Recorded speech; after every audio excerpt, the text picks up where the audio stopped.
வணக்கம் மாணவர்களே, நம்ம இப்போ 12ஆம் வகுப்பு கணிதவியல் பாடத்தில் அணிகள் மற்றும் அணிக்கோவைகளின் பயன்பாடுகளை பயிற்சி 1.2ல் 1ஆவதுல 5வது கணக்கு பார்க்க போகிறோம். அணியின் தரம் காண்க.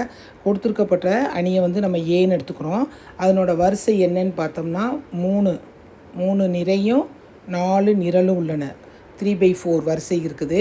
அப்போ 3/4 இருக்கும்போது ஏயுடைய வரிசை என்னது 3/4. அப்படின்னா அந்த அணியின் தரம் எப்படி இருக்கணும்? ரேங்க் ஆஃப் ஏ எது சின்னது? 3 தான் சின்னது. அதனால் <= 3ன்னு இருக்கணும். அப்போ நம்ம அடுத்து என்ன செய்யணும்? வரிசை 3 உடைய சிற்றணிக்கோவை எழுதுகிறோம். வரிசை 3 உடைய சிற்றணிக்கோவை.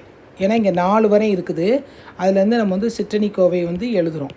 சிற்றணிக்கோவை எழுதும்போது எதுனாலும் எழுதலாம். ஃபஸ்ட்டு 3 இது எடுத்துக்கலாம், 3 நிறை எடுத்துக்கலாம். இல்லைன்னா அடுத்து நிரல் எடுத்துக்கோங்க. இல்லைன்னா அடுத்த நிரல் கூட எடுத்துக்கலாம். ஃபஸ்ட்டு என்னது 0 1 2 0 2 4 8 1 0 எடுத்துகிட்டு இதனுடைய மதிப்பு கண்டுபிடிக்கிறோம்.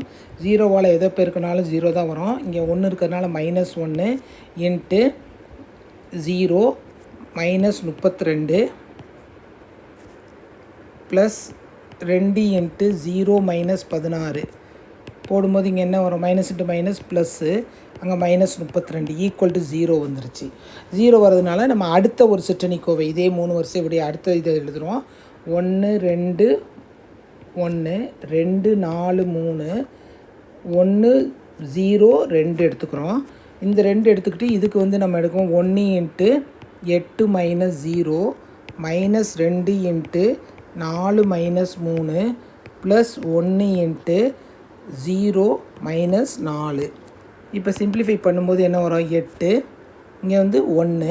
அப்படின்னா -2 -4.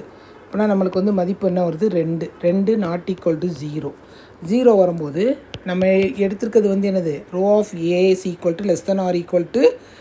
3ன்னு எடுத்திருக்கோம். அப்போனா இங்கே 0 வந்துருச்சுன்னா இந்த ரோ ஆஃப் ஏ = 3.